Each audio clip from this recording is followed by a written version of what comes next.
मैं अपने आप को आपके पवित्र हाथों में अंकित करता हूँ। तो सबों को, सभी विश्वासी गणों को आपके हाथों में देते हैं पिता। तो इन सबों की सुधीरे वचन को सुनने के लिए, और ये वचन हम सबों के जीवन में उद्धार का, आनंद का, शांति का और आपके सन्मुख में खड़े रहने का कारण ठहरे। मैं जैसा हूं, मैं जैसी हूं, आपके हाथों में आती हूं, आपके हाथों में आता हूं। ये महान खुदावन, ये जीवित परमेश्वर, तो मेरी अगुवाई कर और मेरी सहायता कर। महिमा वंदना आपको देकर मसीह यीशु के नाम से प्रार्थना करते आमीन, आमीन। आइए हम सब बैठेंगे। धीरे धीरे मैसेज में बजाओ। Praise the Lord, hallelujah.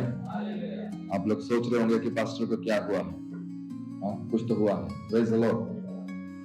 मैंने कभी मंडली से कुछ मांगा नहीं है, और लेकिन इस बार कुछ मांग रहा, मतलब जरूरत है। Praise the Lord। और ये मेरे जीवन की गवाही है। मैं कितनों को 15 साल से जानता हूँ, कितनों को 18 साल से जानता हूँ, कितनों को 10 साल से, कितनों को 8 साल से, कितनों को 5 साल से, कितनों को 2 साल से। मैंने कभी किसी को अपने लिए नहीं कि कभी किसी के लिए कुछ नहीं मांगा। ये मेरी अपनी गवाही है। मैं अपने आप में स्थिर रहता हूँ, विश्वास योग्य रहता हूँ। लेकिन इस बार जब कलीसिया को, प्रभु के राज्य को, कलीसिया की जरूरत है, इसलिए मैं आपके बीच में बोझ रखा हूँ। हालेलुया। ईमानदारी से, विश्वास से, आफ्टर चर्च ये सारे इन्वॉल्व से आप ले जाइए, और होगा तो अगले हफ्ते या उसके अगले हफ्ते इसको भरकर अपनी अपनी योग्यता के अनुसार, योग्यता से बढ़कर प्रभु के राज्य के लिए हाथ बढ़ाए। Praise the Lord. मत्ती रचित सुसमाचार उसका 9 अध्याय और उसका वचन 36 हम लोग बोलेंगे। मत्ती रचित सुसमाचार उसका 9 अध्याय और वचन 36। इससे पहले कि हम आगे बढ़े, हम याद करें कि जो पिछले संडे हमने वचन को सुना, कुछ याद है हमने पिछले संडे क्या वचन को सुना था? कौन कौन थे सर? हाँ, परमेश्वर के वचनों के साथ अपना संबंध, अपना रिश्ता मजबूत करना, अपने रिश्तों को ठीक करना। क्या सुंदर सब्जेक्ट था। हालेलुया। प्रभु ने बहुत मुझे ब्लेसिंग दिया, सुनने वाले सबों को प्रभु ने ब्लेसिंग दिया होगा। हालेलुया।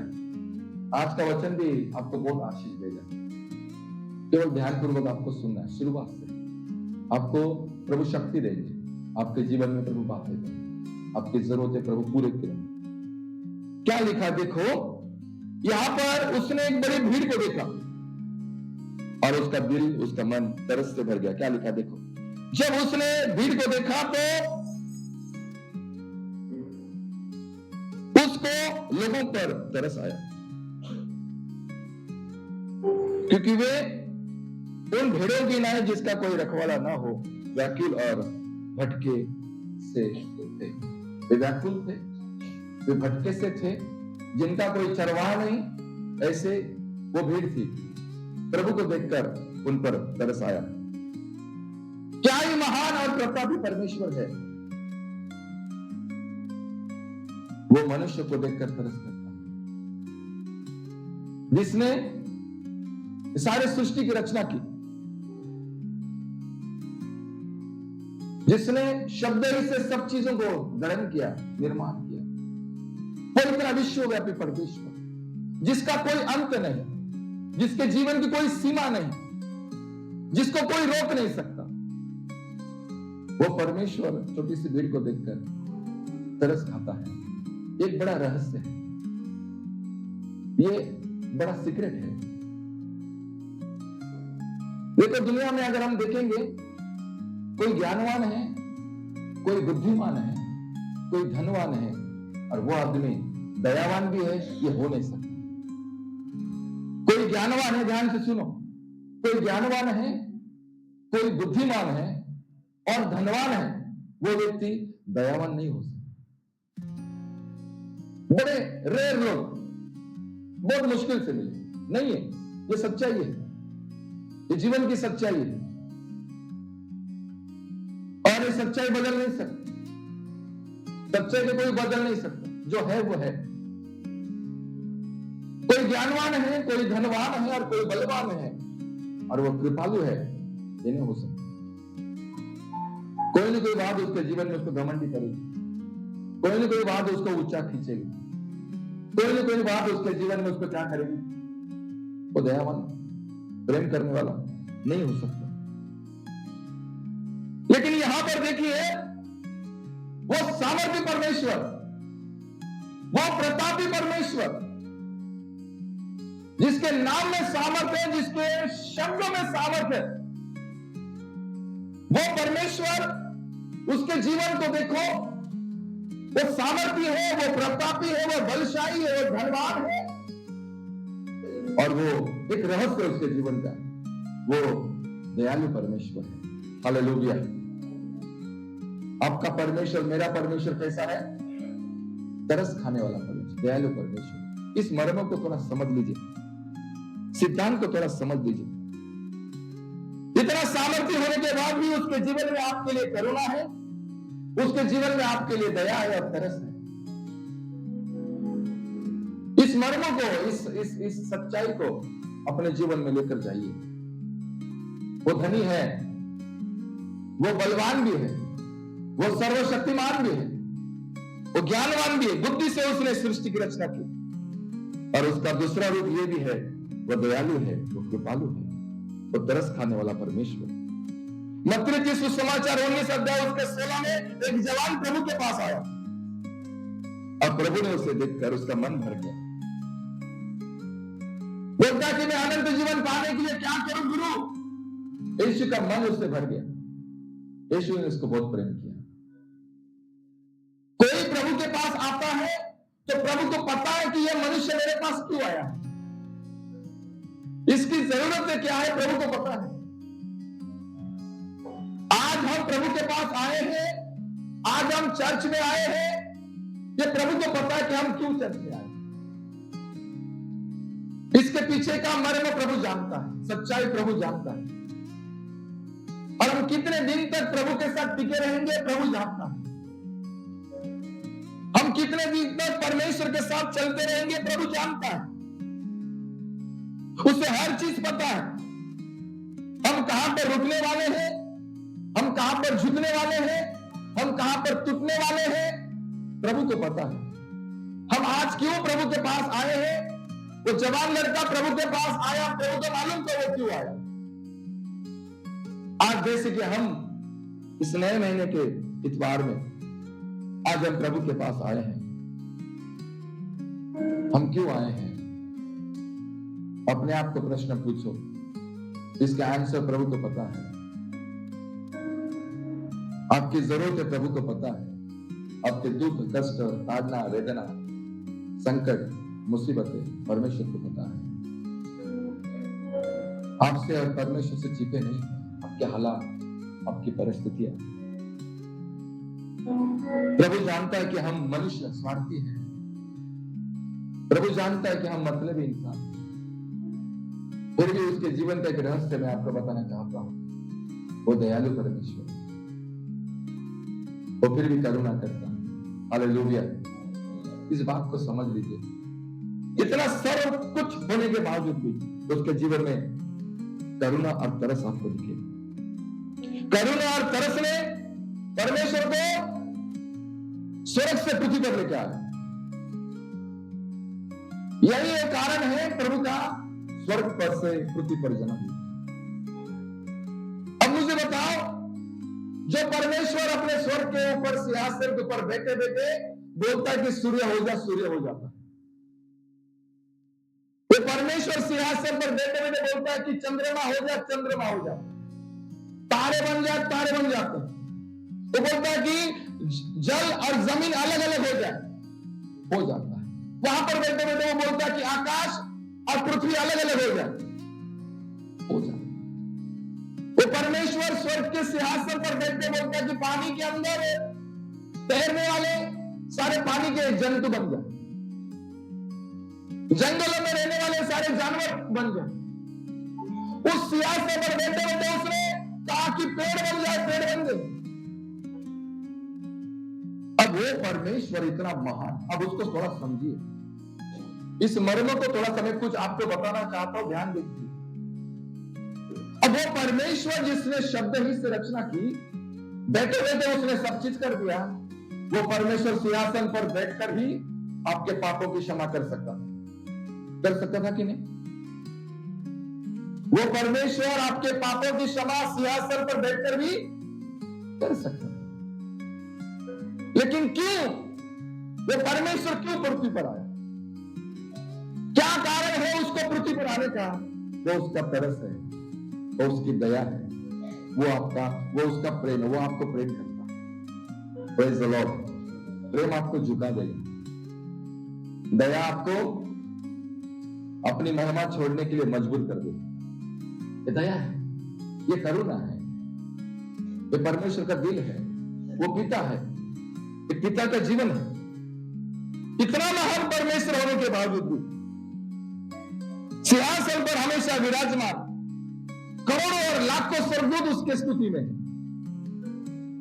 उसकी सेवा में, पवित्र पवित्र उसकी स्तुति करते करते स्वर्गदूत नहीं करते। 24 घंटा स्तुति में रहने वाला परमेश्वर अपनी महिमा छोड़कर इस पृथ्वी पर क्यों आया? रीजन है, ये उसका तरस है। हालेलुया। ये उसकी करुणा है, ये उसकी दया है। ये परमेश्वर की करुणा दया उसको स्वर्ग से पृथ्वी पर लेके आ गई। This is the secret, that's the mystery of godliness. ये एक परमेश्वर का रहस्य है। इसलिए बाइबल का संदेश दुनिया के तमाम दर्शनों से अलग है। बाइबल क्यों दुनिया के तमाम दर्शनों से, दुनिया के तमाम किताबों से, दुनिया के तमाम धर्म ग्रंथों से अलग क्यों है?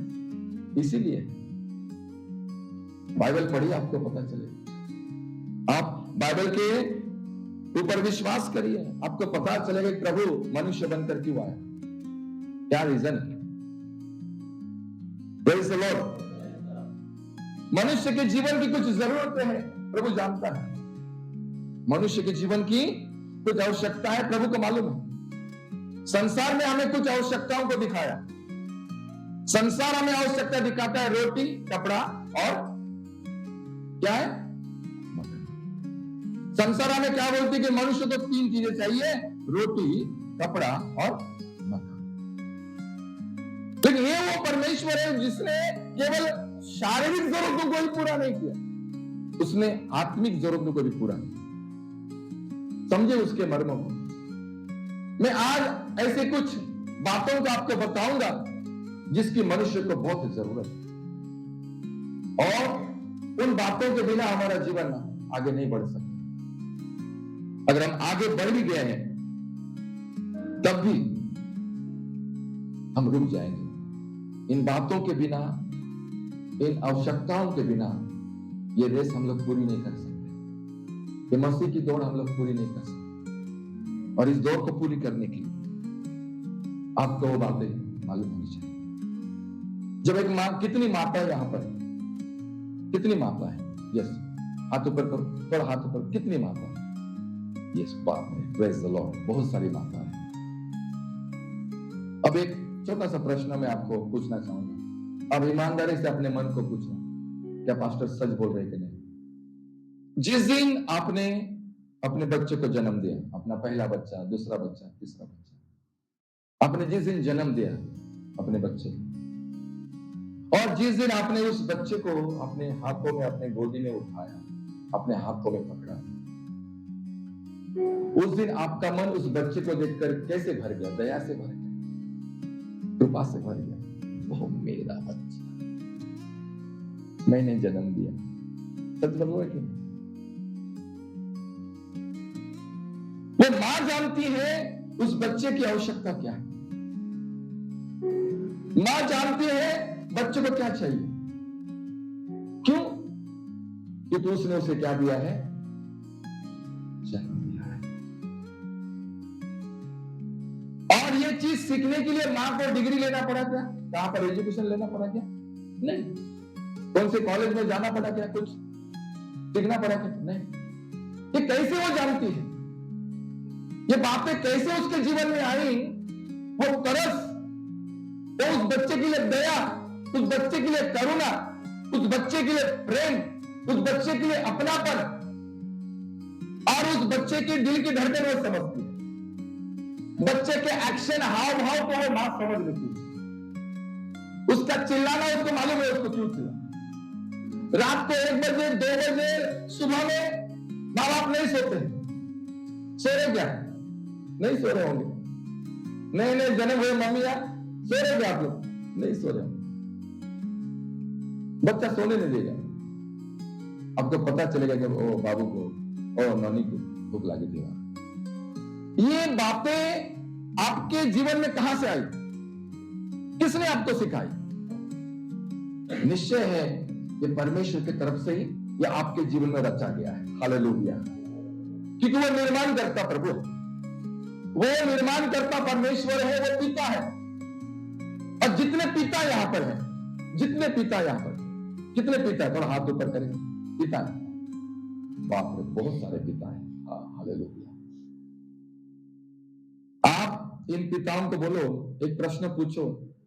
अगर बच्चे या फिर मैं इन पिताओं को पूछूंगा कि आप इन पिताओं को पूछेंगे, या समाज इन पिताओं को पूछेगा कि पिताजी आप क्यों काम करने जाते हैं? घर में रुकिए, रेस्ट करिए। माता का प्रेम, मैं ये बताना चाहूंगा कि पिता का प्रेम उससे गहन है, उससे 3 गुना 4 गुना कितना है। अगर मां का प्रेम अगर तालाब है तो प्रभु पिता का प्रेम समुद्र सागर के बराबर। बस उसको कोई तराजू में नहीं तोला सकता, बस उसको महसूस किया जा सकता है, उसके ऊपर विचार रखे जा सकते हैं। ये जो पिता है, आप इसे घर में रुकने के लिए बोल दीजिए, ये बोलेगा ना। क्यों? घर का भाड़ा है, बच्चों की पढ़ाई है, राशन लाना है, इलेक्ट्रिक बिल भरना है, इनका स्कूल का खर्चा है, बच्चे का कॉलेज का खर्चा है, पत्नी का खर्चा है, इनके करियर का, इनके भविष्य का खर्चा है। वो घर में नहीं बैठेगा, वो अपने आप को तोड़ डालेगा, कभी ऊट तक नहीं बोलेगा। बोझ उठाते उठाते अपने आप को वो थका डालेगा, लेकिन कभी नहीं बोलेगा। शाम को आएगा, ऐसे बच्चे उसके ऊपर कूदेंगे, वह उनका ऐसे गोदी में लेगा और उनको दुलार करेगा, लेकिन अपनी प्रॉब्लम्स, आज के कष्ट कभी शेयर नहीं करेगा। वो टूट जाता है, काम करते करते अपनी पूरी जिंदगी लगा देता है, काम करते करते वो थक जाता है, वो अपने आप को खत्म कर देता है, अपना दिया वो बुझा डालता है, उसका दिया बुझ जाता है, लेकिन मुंह से ऊं तक नहीं निकलता। उसका बलिदान बाप भी समझ सकता है, पिता का बलिदान पिता ही समझ सकता है, कोई तराजू में नहीं तोल सकते इसको। वो अपने आप को मिटा डालता है, कस उठा उठाकर, पैदल चल चल कर, बोझ उठा उठाकर, ये पिता है, अपने आप को जिम्मेदारियों के तले दबा डालता है और अपने आप को ऐसी जगह पर लेकर आता है, मिट जाने की जगह, बोझ उठा उठा। आप उसे कहिए ना, पापा ये शक्ति आपके अंदर कहां से आई? डैडी ये सामर्थ आपके अंदर कहां से आया? आप इतना अपने आप को दबाते हो, आप इतना कष्ट करते हो, आप इतना मृत्यु तक आप झेलते हो, ये ताकत आपके अंदर कहां से आई? ये झेलने की ताकत, ये उठाने की सामर्थ आपके अंदर कहां से आई? क्या पिताओं ने कहीं पर डिग्री ली है क्या इसके लिए? कहीं पर पिता ने इस चीज को सिखाया था? कौन से कॉलेज में, कौन से यूनिवर्सिटी में? ये सामर्थ, ये उसके अंदर दया और तरस अपने परिवार के लिए कहां से आया? This is the secret. ये सीक्रेट है, परमेश्वर ने ही उसके जीवन में रखा है। हालेलुया। ये परमेश्वर खुद उसके जीवन में इन बातों को रखा। आज मैं आपको उस पिता के बारे में बताना चाहता हूं। पिता सेम संसारिक पिता के जैसे हमारा बोझ उठा उठाकर थका नहीं, हमारे पापों का बोझ उठा उठाकर वो थका नहीं, वधस्तंभ उठा उठाकर वो रुका नहीं, मृत्यु तक वो पीछे हटा नहीं, मृत्यु उसने सहन कर ली, अपने आप को इस पिता ने मिटा दिया। क्यों? क्यों वो तुम्हारे लिए घायल हुआ? क्यों वो तुम्हारे लिए उस क्रूस की भयानक मृत्यु को उसने सह लिया? क्यों वो थक गया फिर भी रुका नहीं? आप उस पिता से प्रश्न पूछो ना, वो आपको क्या बोलेगा मालूम है? आप तो मेरे बच्चे हो, हालेलुया, आप मेरी संतान। वो परमेश्वर आपको कहेगा, अरे मैंने तो तुझे जन्म दिया है, हालेलुया, और मैं कैसे रुक सकता? अगर संसारिक पिता रोटी मांगने को साथ नहीं दे सकता तो मैं स्वर्गीय पिता हूं, हालेलुया, वो अगर नहीं रुकता तो मैं कैसे रुक सकता हूं? ये सच्चाई है। इस परमेश्वर को प्रश्न पूछे, प्रभु तूने क्यों इतना सहन किया? क्या रीजन है, क्या कारण है? तो बोलेगा आपको कि तू तो मेरा बच्चा है। वो आपको आपसे पहले और आपसे बेहतर प्रेम करता है, आपकी चिंता करता है। इस परमेश्वर का जिसको आप विश्वास कर रहे हो, जिसके भक्ति में आप आज यहां पर हो, उसने आपके लिए जीवन दिया है और बदले में आपको जीवन दिया है। वो जीवन आप लेकर चल रहे हैं। उसे मालूम है कि हम बेईमानी कर रहे हैं, उसे मालूम है हम उसके साथ विश्वासघात कर रहे हैं, उसे पता है हमारा प्रेम ठंडा हो गया, लेकिन फिर भी वो दया करता है। यह उसकी सच्चाई है। आदम की वाटिका में कुछ तो हुआ, आदम और हवा के द्वारा जो नहीं होना चाहिए तो वो हुआ। वहां पर कहानी खत्म होनी चाहिए थी। उन्होंने पाप किया और अवज्ञा की, परमेश्वर ने उसको आदम की वाटिका से बाहर कर दिया। मनुष्य और परमेश्वर में डी एंड होना चाहिए, लेकिन वहां पर कुछ सच्चाई है।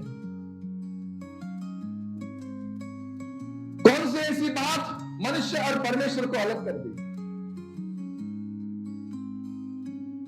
वो है पवित्रता, क्योंकि परमेश्वर पवित्र है और उसके साथ कोई भी पाप वस्तु या पाप व्यक्ति उसके साथ संबंध नहीं रख सकता, उसके साथ नहीं रह सकता।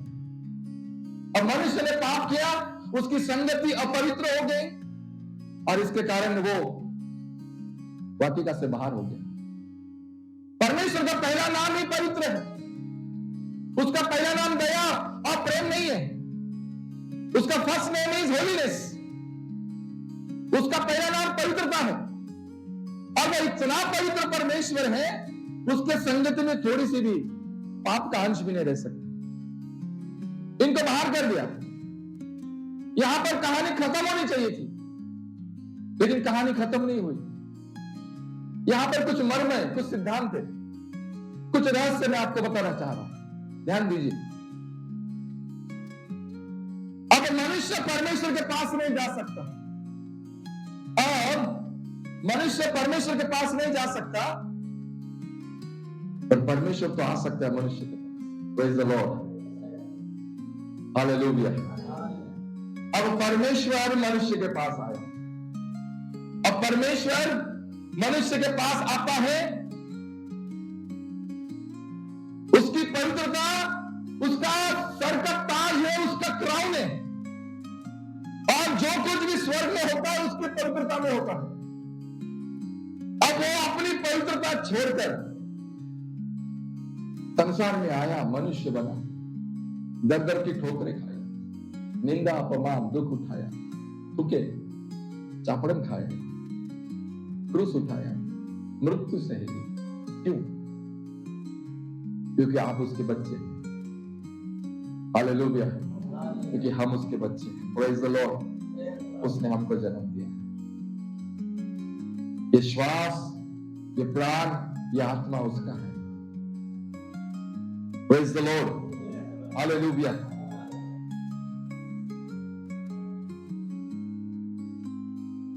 कुछ बातें मनुष्य के जीवन में जरूरती है। और मेरे साथ एक भजन से आज पढ़ा बेटी सुनीता ने, 29 चैप्टर वर्स 11, उसके लास्ट में क्या लिखा है। और उसके साथ साथ मैं एक प्रश्न पूछना चाहूंगा कि इस प्रकार की प्रार्थना आपने कब की? कितने साल हो गए आपने इस प्रकार की प्रार्थना की? क्या लिखा है? यहोवा अपनी प्रजा को बल देगा, यहोवा अपनी प्रजा को शांति की आशीष देगा। Praise the Lord. मैं प्रश्न पूछना चाहता हूं और उसके साथ साथ आपको सिखाना समझाना चाहता हूं। यहोवा अपनी प्रजा को बल देगा और यहोवा अपनी प्रजा को शांति की आशीष देगा।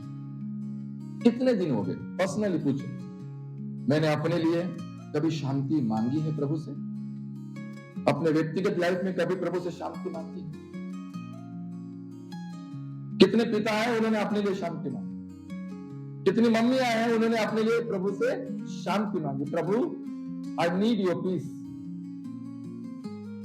कितने साल हो गए, कितने महीने हो गए, हम केवल घर, परिवार, बच्चे, काम और एजुकेशन और कल की चिंता, इसी तूफानों में हम लोग, इसी हवा में हम लोग इतने ये हो गए। मम्मी पापा, मैं आप दोनों के लिए बताना चाहता हूं, हमने कभी अपने लिए शांति मांगी प्रभु से कि प्रभु मुझे शांति दे? पहली आवश्यकता अगर मनुष्य के जीवन में क्या? रोटी, कपड़ा और मकान नहीं, प्रभु की शांति। आप अपने परमेश्वर को बेटे बेटे प्रार्थना करो कि प्रभु मुझे तेरी शांति की जरूरत। आज बेटे बेटे अपने बारे में सोचो। आप घर से बाहर जाते हो रोज, अब अशांति में रहते हो कि नहीं रहते? कितनी अशांति आपके जीवन में, कितनी परिस्थितियां आपके पास, कितने चैलेंजेस आपके जीवन में, और हम लोग दिन भर रोते रहते हैं, कष्ट में, अशांति में हैं। कभी प्रार्थना की, प्रभु आई नीड योर पीस? बेटे बेटे आप कर सकते हो वचन सुनते सुनते, प्रभु मुझे तेरी शांति की जरूरत। क्योंकि परमेश्वर की शांति जिस दिन आपके जीवन में आएगी, आपका दिन अच्छा हो जाएगा। आप उसके राज्य को समझने के लिए आपके पास समय रहेगा, विचार रहेंगे, समझ रहेगा। आपके अंदर दया आएगी प्रभु को समझने के लिए। क्यों? क्योंकि उसने उसकी शांति से आपके जीवन को भर दिया। तो उसका वचन कहता है फिलिप्पी 4:7 में, तो परमेश्वर की शांति जो सारे समझ से परे है, पर जो परमेश्वर की शांति जो सारे समझ से परे है, तुम्हारे हृदय में राज्य करे, तुम्हारे विचारों को मसीह यीशु में सुरक्षित करे। परमेश्वर की शांति तुम्हारे हृदय में राज्य करे। कभी आपने प्रार्थना की है, प्रभु तेरी शांति मेरे हृदय में राज्य करे? कभी आपने प्रार्थना की अपने लिए? मैं आज व्यक्तिगत बात कर रहा हूं आपके साथ। बहुत जरूरत है प्रियो, हम परमेश्वर की शांति के बगैर ज्यादा दिन नहीं जा सकते, नहीं बढ़ सकते हम लोग। कभी आपने प्रार्थना किया कि प्रभु मेरे विचार मसीह यीशु में सुरक्षित रहे? आज कितनों के विचार सुरक्षित नहीं है, आज कितनों का मन सुरक्षित नहीं है, आज कितनों के मनों में चल विचलित बातें हैं, दृढ़ बातें नहीं है, मजबूत की बातें नहीं है, चिंता भरी हुई है।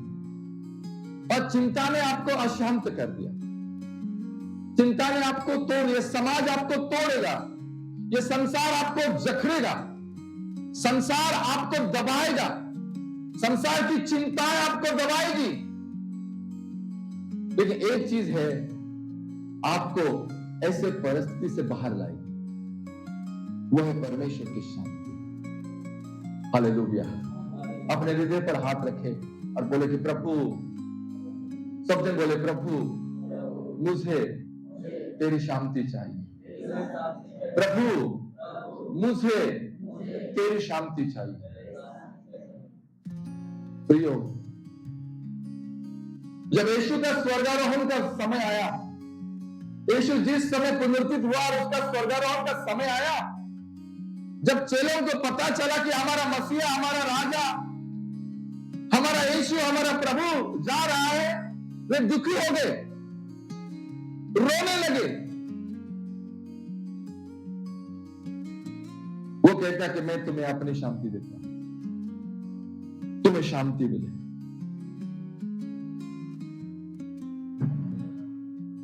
क्यों उसने कहा? परमेश्वर कोई ऐसी वैसी बातें नहीं करते। एक बात याद रखें, परमेश्वर कोई व्यर्थ बातें नहीं करते। उसने कहा कि मैं तुम्हें अपनी शांति देता हूं, मतलब उसने क्यों कहा? कुछ बातें हैं उसमें, क्योंकि उसको मालूम है मनुष्य को शांति की जरूरत है। Praise the Lord। क्योंकि मनुष्य को, परमेश्वर को मालूम है मनुष्य को उसके काम में शांति चाहिए, मेरी शांति चाहिए। मनुष्य को उसके जॉब में शांति चाहिए। आज आप न्यूज़पेपर खोलकर देखो, आज आप न्यूज चैनल खोलकर देखो, जो भी गड़बड़े हो रही है, ये जो भी वातावरण है, जो भी परिस्थितियां हैं, चोरी है, डकैती है, लूटमार है, बलात्कार है, मर्डर है, जितने भी जवान बच्चे हैं, ड्रग्स, गांजा, सिगरेट इन व्यसनों में पाए जाते हैं।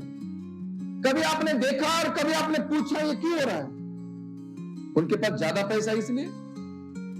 कल एक पास्टर जी को मैं मिला झारखंड के, वे कहते कि पास्टर, मेरा लड़का अंकुर के लिए प्रार्थना करिए, क्योंकि वो आज उसने मां को धमकी देकर 3,000 रुपए लेके गई। मैंने कहा, जब उनको एक प्रश्न पूछा कि पास्टर जब पैसे नहीं देते तो वो क्या करता है? तो बोले वो सामानों की तोड़फोड़ करता है, घर का टाइल तोड़ देता है। मुझे डाउट हुआ, क्या ड्रग्स वगैरह, ब्राउन शुगर इसमें है क्या? हाँ बोले पास्टर आपने सही पकड़ा, वो ये सब खाता है, पीता है।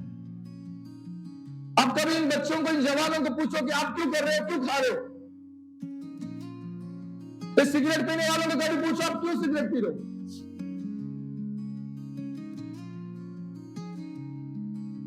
तो दारू पीने वालों को पूछो ना, भैया क्यों दारू पीने का कारण क्या है? वो इतनी सारी बातें अपने घर की बताएगा, आपका दिल टूट जाएगा। क्यों? उसके जीवन में शांति नहीं, उसके मन में शांति नहीं, उसके मन में तूफान है। ऐसे लोगों को शांति कहां से मिलेगी? जितने भी देश इस दुनिया में हैं, 200, 216, 208, 206, जितने भी 221, सभी देशों का एक मुख्य धन का हिस्सा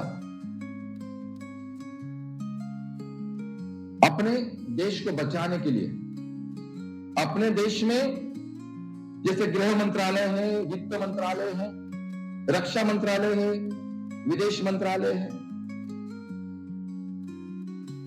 शिक्षा मंत्रालय है, होम अफेयर्स है, फाइनेंस है, डिफेंस है, एक्सटर्नल अफेयर्स है, एजुकेशन से, तो 5 अपने इंडिया के मुख्य मंत्रालय। आप इस डिफेंस में देखो, ये रक्षा मंत्रालय में देखो, हर साल सरकार का रक्षा मंत्रालय के लिए धन का एक बड़ा हिस्सा होता है। जितना भी धन सरकार के पास है, एक बजट निकलता है और उस बजट में रक्षा मंत्रालय के लिए, डिफेंस मिनिस्ट्री के लिए ज्यादा धन निकलता है। अब गूगल खोल के देखो, 24-25 में भारत सरकार ने कितना पैसा निकाला, 25-26 में कितना पैसा निकाला, आपको पता चलेगा।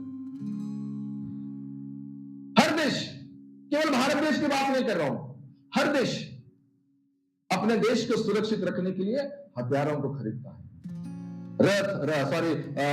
क्या बोलते हैं, रणगाड़े, हेलीकॉप्टर्स, विमान, पानगुड्डियां, जहाज, तोप गोले, बम, ये खरीदने के लिए अपने देश का मेन हिस्सा इन हथियारों के लिए लगाता है। क्या हथियारों से किसको शांति मिली? हथियारों से कभी किसको शांति मिलेगी? नहीं मिलेगी, कभी नहीं मिलेगी।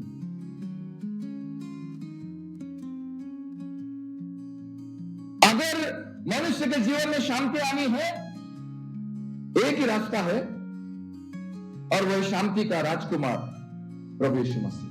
हालेलुया। और दूसरा कोई रास्ता नहीं। अब बैठे बैठे अपने लिए प्रार्थना करो, प्रभु मुझे तेरी शांति चाहिए, प्रभु मुझे तेरी शांति की जरूरत है।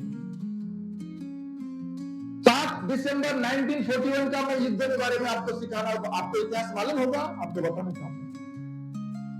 जब अमेरिका और जापान में युद्ध था, सेकेंड वर्ल्ड वॉर समय की बात, जापान ने क्या किया, अमेरिका के बड़े शहर के ऊपर, पर्ल हार्बर के ऊपर उसने क्या किया, बर्फबारी कर दी और हजारों लोग मर गए।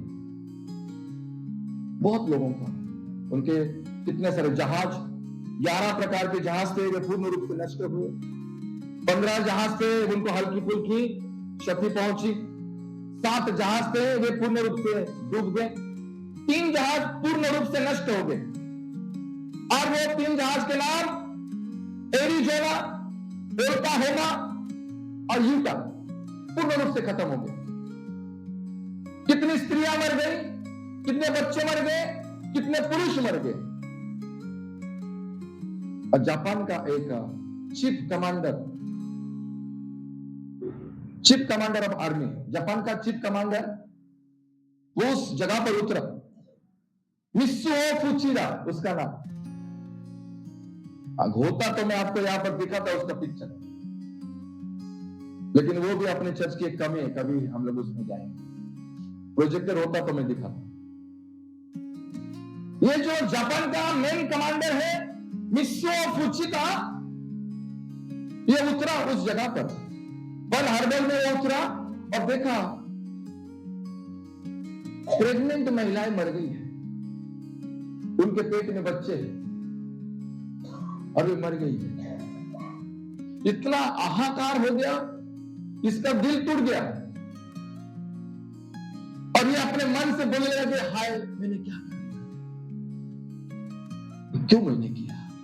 बच्चे मां के घर में ही मर गए, कितने मां का पेट फट गया। ओहो, बड़ी दुर्दशा है, नहीं बता पाऊंगा। ये सब उसने मृत्यु को देखा, उसका मन पिघल गया। और ये मित्सुओ फुचिदा जो है, ये यहां पर रो रहा है, और जापान में इसका अखबारों में उसका वाह हो गई, ओ हमारा योद्धा मित्सुदा फुचिदा, हमारा योद्धा मित्सुदा फुचिदा। लेकिन ये बोलता है कि हाय मैंने क्या। ये जैसे युद्ध से गया, जापान में रिजाइन दे दिया, ये रिजाइन दे दिया, और रिजाइन देने के बाद सब लोग डर गए। कमांडर साहब, आप क्यों रिजाइन दे रहे हो? आप तो हमारे योद्धा हैं, आप ऐसे करेंगे तो कैसे होगा, सेकेंड वॉर चालू है। वो बोलता है कि नहीं, now I am not going to war, अब मैं वॉर करने नहीं जाऊंगा। लोग पूछ रहे कि फिर आप क्या करोगे, आप क्यों छोड़ रहे हो वॉर को, और क्यों आप रिजाइन दे रहे हो? वो बोलता कि नहीं, अब मैं युद्ध करने नहीं जाऊंगा। लोगों ने पूछा फिर आप कहां जाओगे और क्या करोगे? वो बोलता है कि मैं अब गांव गांव में जाकर शांति का प्रचार करूंगा। लोगों ने पूछा कौन सी शांति, कौन से शांति के बारे में बताओगे?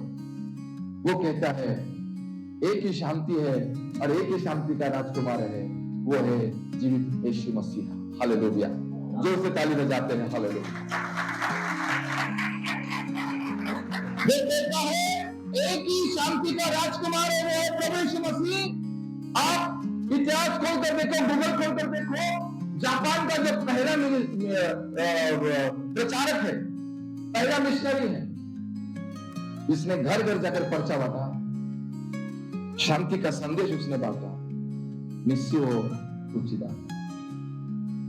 बाद में जापान छोड़ दिया, अमेरिका में जाके रहने लगा, लेकिन उसने अमेरिका का उधर का सिटीजनशिप उसने अपनाई नहीं। ये दूसरी कहानी है।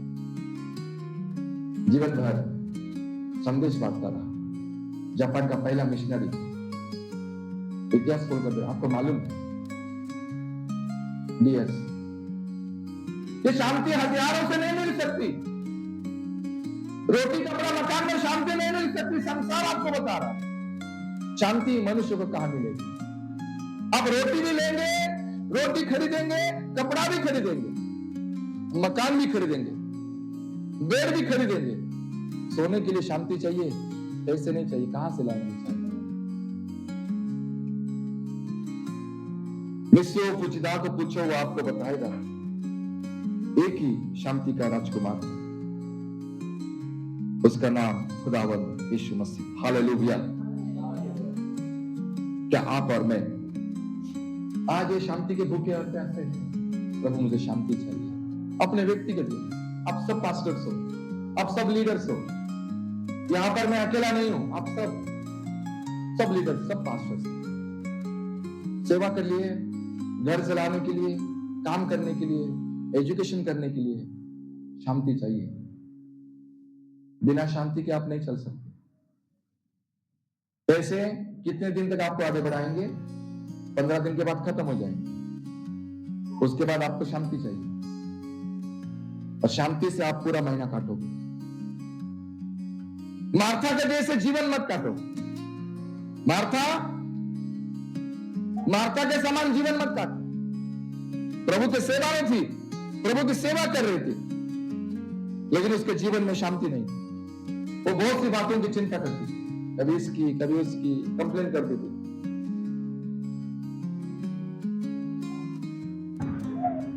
शांति चाहिए मनुष्य को। मैंने कुछ महीने पहले, कुछ हफ्ता पहले आपको बताया मर्लिन मुर्नो के बारे में। आपको याद होगा वो घटना। अमेरिका की ग्रेट मॉडल, बहुत ही ब्यूटीफुल गर्ल, एक एक्टर, एक मॉडल, एक फिल्म स्टार, अरबपति, नौकर चाकर, बॉडीगार्ड, घर दार, सब चीज उसके पास है, सब चीज उसके पास। राष्ट्रपति, प्रधानमंत्री उसको देखने के लिए, उसका रूप देखने के लिए तरसते। जवान लोग अपने पॉकेट में उसका फोटो लेकर घूमते थे। इतनी फेमस एक्टर, बहुत सुंदर। आपने देखा भी होगा, कितनों ने गूगल में देखा भी होगा, मर्लिन मुर्नो, बेस्ट एक्टर। एक दिन सुसाइड कर दिया, उम्र के जस्ट 36 एज। मरने से पहले उसने एक नोट लिखा, और वो नोट में कहती है, मेरे पास संसार में जीने के लिए जो जो बातें हैं, सब बातें मेरे पास, 10 गुना, 20 गुना, 30 गुना, 100 गुना मेरे पास। मेरे पास घर है, पैसे है, कपड़े, गाड़ियां हैं, नौकर चाकर है, मेरे सुरक्षा के लिए बहुत सारे गार्ड हैं, हर चीज मेरे में थी। मैं बोलूं तो प्रधानमंत्री भी मेरी बात सुनेंगे, राष्ट्रपति, इतना मेरे पास अधिकार, बड़ी प्रतिष्ठा मेरे पास, बड़ा नाम मेरे पास, लेकिन वो मरने का एक रीजन लिखती है, मेरे जीवन में शांति नहीं। ग्रेट, बहुत ही ब्यूटीफुल गर्ल। वो कहती है, मैं हंसती हूं दुनिया के सामने, मैं नाचती हूं दुनिया के सामने, मैं मॉडल बन के चलती हूं दुनिया के सामने, लोगों को खुश करती हूं, लेकिन मैं अंदर में खुश नहीं। मेरे जीवन में अंदर में बहुत दुख है, शांति नहीं। सुसाइड कर दिया, जस्ट एज ऑफ 36। रीजन ये है, शांति की कमी है। प्रियो, आप प्रत्येक दिन आपका हृदय में आपको अशांति आपको मिलेगी। जब आप झुंड में रहते, जैसे आज आप झुंड में हो, बड़ी संख्या में आज हम यहां पर हैं, कल जब आप अकेले होंगे, तब आपको शांति चाहिए, तब आपको शांति की जरूरत है, तब आपको परमेश्वर की जरूरत है। और प्रभु यीशु ये जानते हैं, इसलिए उन्होंने कहा, मैं तुम्हें अपनी शांति देता हूं। पहले उन्होंने कहा दिया, और वो रिटर्न में है, ये रिटर्न में प्रभु ने बताया। सरकारी कोई भी गवर्नमेंट डॉक्यूमेंट से वो लीगल होते हैं, रिटर्न में होते हैं, कोई बातों में नहीं होते। जितनी भी बातें बाइबल में है जो प्रभु यीशु ने बताई, उसकी भविष्यवाणियां हो या उसके प्रॉमिसेस हो, एवरीथिंग सब लीगल है। और जो लीगल है वो सत्य है, तो कभी मिट नहीं सकता। अब जगह खरीदो, घर खरीदो, गाड़ी खरीदो, बाइक खरीदो, सबका एक लीगल एग्रीमेंट होता है रिटर्न में। फिर आप साइन करोगे या थप्पा मारोगे, लेकिन रिटर्न में होता है। क्यों? क्योंकि वो लीगल, वो प्रूफ है, वो प्रमाण है कि आप सत्य, अब जो कर रहे हैं सच्चाई। बाइबल में जितने भी प्रॉमिसेस प्रभु यीशु ने किए हैं वे रिटर्न में किए हैं, वो कोई बातों में नहीं है। ये कोई बातों वाला परमेश्वर नहीं है। उसने आपको डॉक्यूमेंट्स आपके हाथों में दिए, ये बाइबल डॉक्यूमेंट्स है, ये रिटर्न में हमारे पास है और ये सत्य है। वो कहता है कि मैं मेरी शांति में देता हूं, और वो सच कहता है। यूहन्ना 14:27 में लिखा है, मैं अपनी शांति तुम्हें दिए जाता हूं। और ये बात सत्य है। आज कई लोग अपने जीवन में शांति से दूर हैं। आज कई लोगों के जीवन में शांति की घटती और कमी है। This is the greatest need of your family. और ये ग्रेटेस्ट नीड हमारे परिवार में नहीं है, हमारे घर में नहीं है। कैसे होगा हमारा? प्रभु ने स्वयं इस बात को कहा, मतलब इसमें कुछ तथ्य है, इसमें कुछ मर्म है, इसमें कुछ बातें हैं। आज बैठे बैठे अपने लिए शांति मान लो प्रियो, क्योंकि आपके जीवन में बहुत से चिंता है, बहुत से दुख है। आप कई बार नहीं बताते हो। एज ए पास्टर मैं आपको सच्चाई बताना चाहता हूं, मैं भी कई बार आपको अपने दुख नहीं बताता हूं। आप भी कई बार अपने ज्यादा से ज्यादा दुख नहीं बताते, क्योंकि आपके जीवन में शांति फिर। लेकिन ये सारी बातें प्रभु जानते। Praise the Lord. आपके जीवन की अशांतियों को, उन तूफानों को प्रभु जानते हैं। दूसरी और सबसे ग्रेटेस्ट नीड, जरूरत अगर मनुष्य की है, वो है परमेश्वर की करुणा, परमेश्वर का तरस, परमेश्वर की दया। द कंपैशन ऑफ गॉड, परमेश्वर का तरस आज मनुष्य को उसकी बहुत जरूरत है। जिसके पास पुत्र है, बाइबल में लिखा है, उसके पास क्या है? जीवन। पुत्र अर्थात तरस। जिसने पुत्र को प्राप्त किया उसने जीवन को प्राप्त किया। जिसके जीवन में तरस आया उसके जीवन में जीवन का अनुभव आया। कभी आपने तरस का अनुभव किया? तरस क्या होता है? कभी आपने फील किया? कंपैशन क्या है? आपके लाइफ में, पर्सनल लाइफ में कभी आपने अनुभव किया? जब मैं कल इस मैसेज को बना रहा था, मैं प्रभु को पूछा, प्रभु ऐसी कितनी बातें मेरे जीवन में हैं कि आपने मेरे जीवन में तरस को दिया, जिसके योग्य मैं नहीं था और जिसकी मुझे बहुत जरूरत है। मैं आज कुछ गवाही आपको बताना चाहता हूं। एक समय मेरा ऑर्डिनेशन था। 26 अक्टूबर 2003 में मेरा पास्टर का ऑर्डिनेशन हुआ। 2003 में, अब 23 साल हो गए उस बात। और मैं जानता था मैं जिस चर्च में जाऊंगा, जहां पर ऑर्डिनेशन होगा, केवल शर्ट और टाई से नहीं चलेगा। मेरे पास सिंगल ब्लेजर भी नहीं था, सिंगल सूट कोट भी नहीं था। मैं गवाही बता रहा हूं आपको। और मैं बहुत दुखी था। तब मेरी माँ जिंदा थी। मैंने मम्मी का, मम्मी आई कसं होणार, सगळ्यांकडे कोट आहे, सगळ्यांकडे टाय आहे, सगळ्यांकडे बूट आहे, पण माझ्याकडे काहीच नहीं।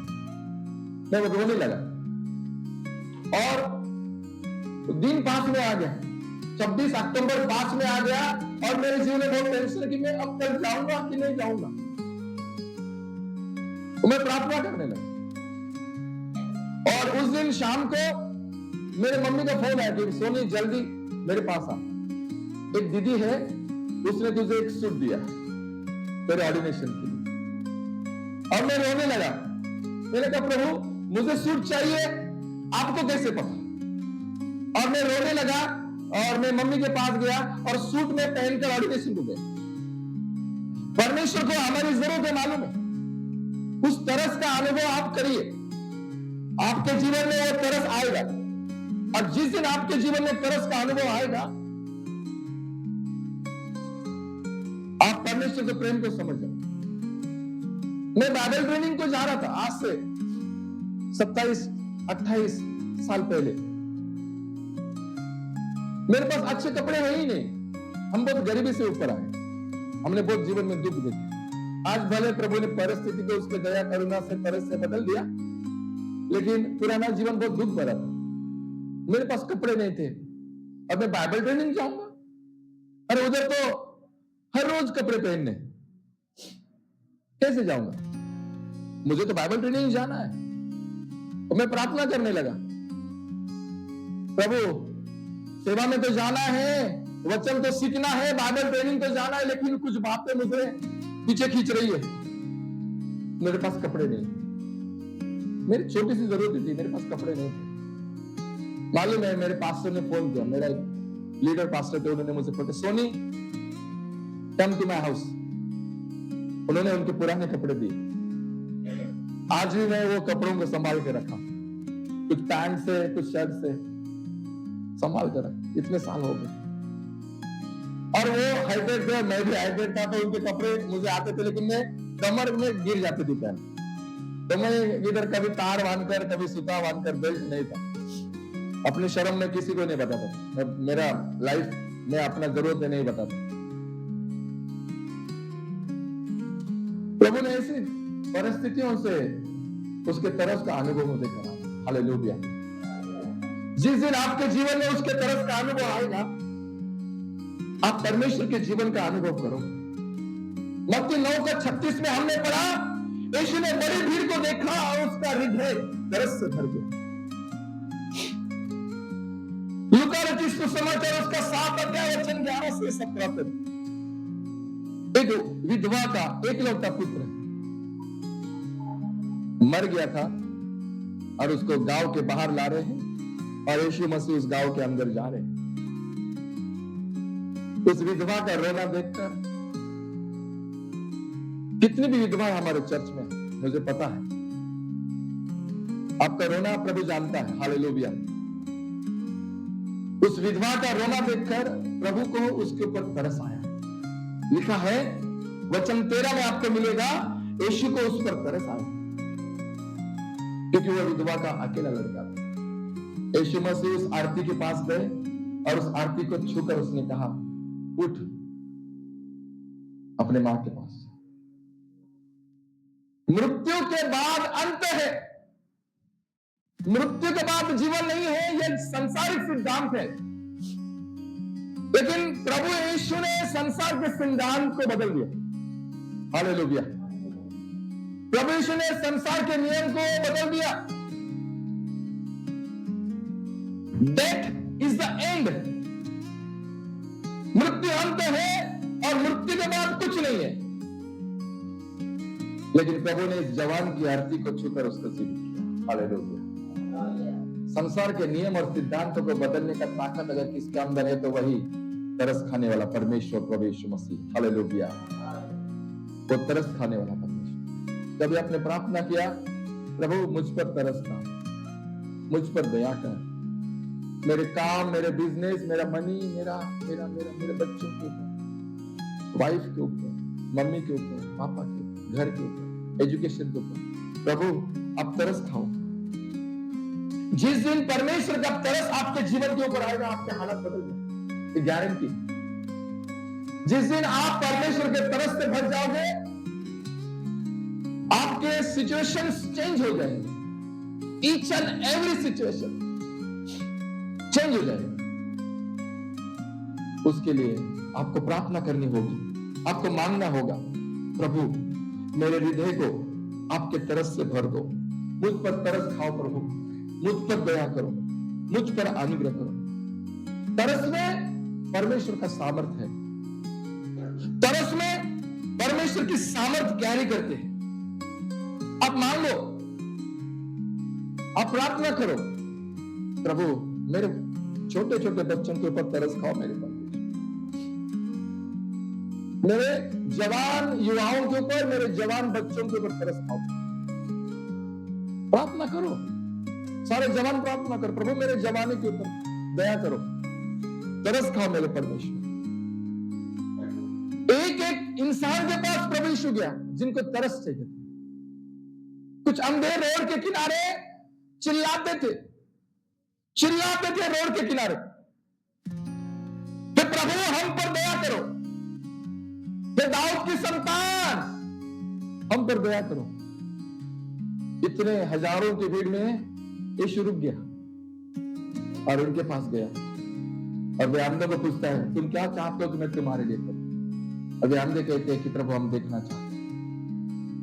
उन्होंने उनकी आंखों को छुआ और कहा,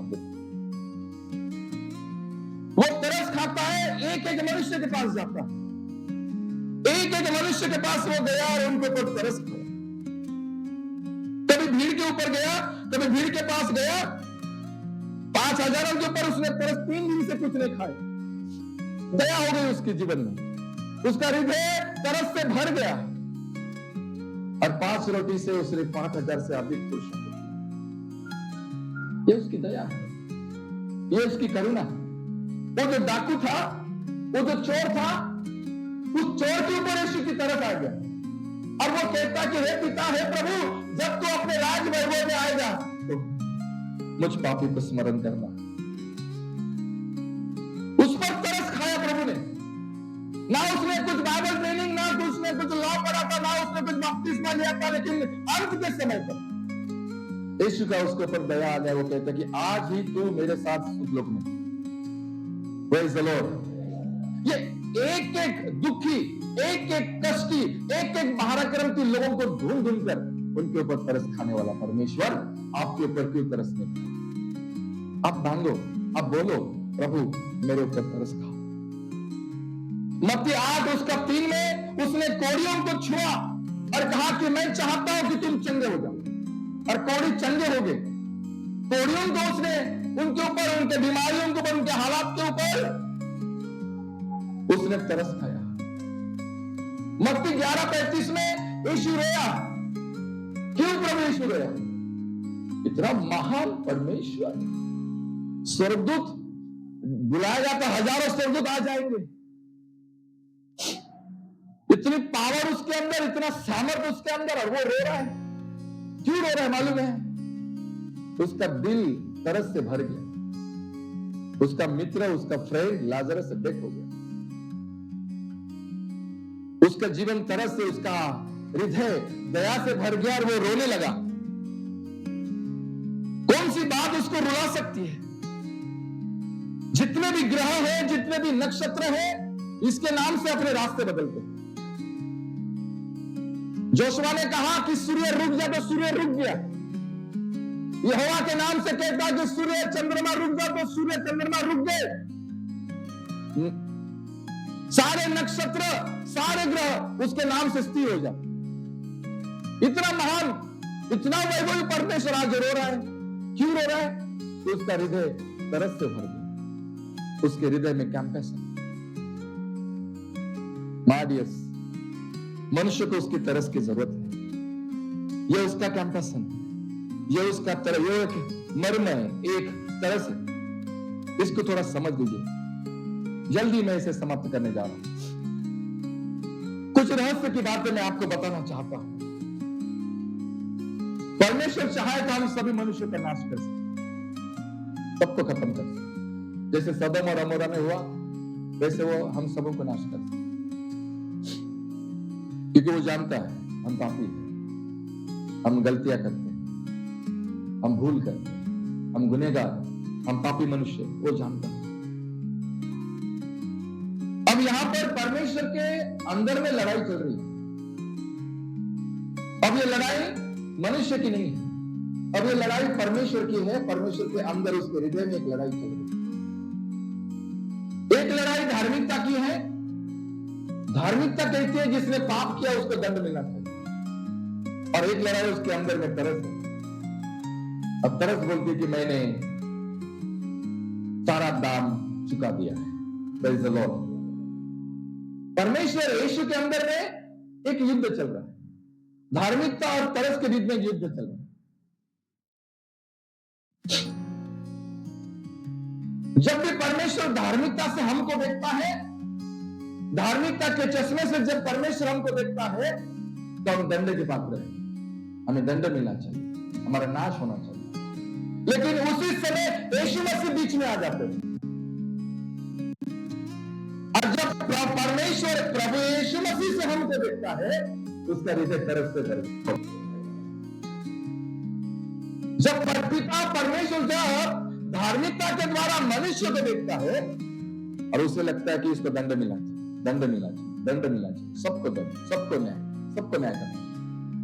लेकिन इसी समय यीशु मसीह बीच में आ जाते हैं, कहता है पिता नहीं। और जब पिता यीशु मसीह के थ्रू जब आपको देखते हैं, पिता का हृदय करुणा से भर जाता है, दया से भर जाता है, तरस से भर जाता है। Praise the Lord.